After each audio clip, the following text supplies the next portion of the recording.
Ayan mga kaidol, no? Ako na po na ako, 120 per kilo. Wala pa guys na ngayon dito sa Facebook mga kaidol. Galunggong dito ngayon ay 190, 200 ang per kilo. Galunggong. Malinis. Yan ang per kilo. Mga buhay naman siya mga kaidol. Nagihang laki lang din. Ay na boy!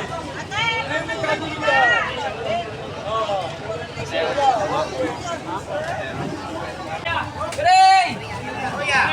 Ray! Boss Ray! Oh! Para!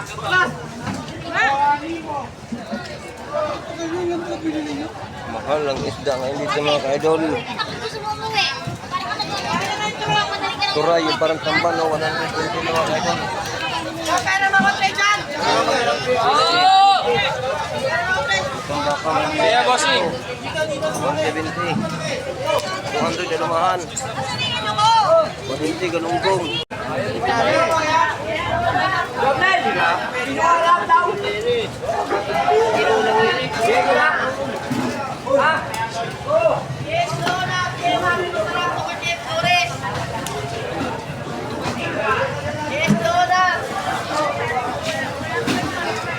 Yes, donut! Sa masarap na Chef Flores! 180 per kilo lang mga buti. 180 per kilo.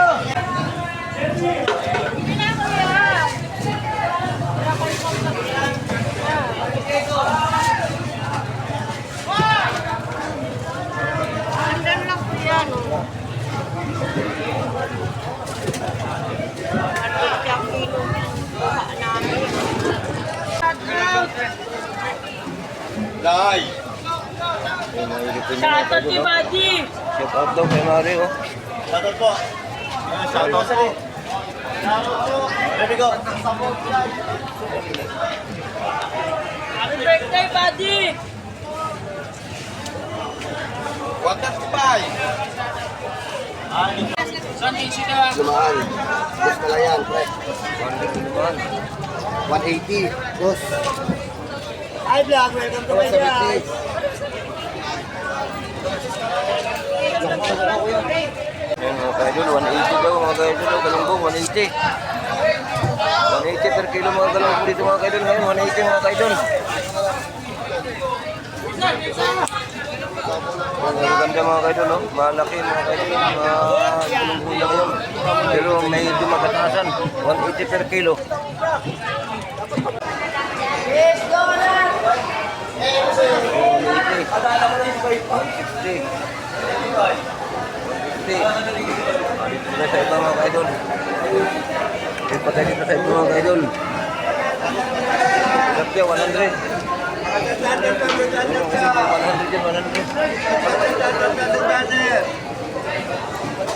Ayan, tatlo sa Bibigyan, tatlo sa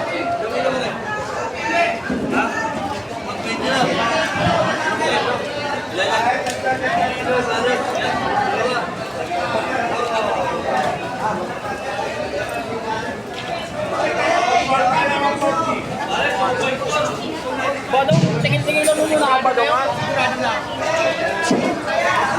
Walang kita sa isda ngayon. Dito sa video may kita sigurado. May video na lang ako. May kita sigurado. Diyan walang kita sa isda ngayon. Mahal. Ayun, ganun ko lang mga kaidol. Kahit saan, 200, 180. Dito ba yan sa market? Ito. 200 per kilo ang galunggong ngayon dito mga kaidol. Ayan. Yan, yung hinahawakan ng babae kanina. 70 yan, tura yung parang tamban.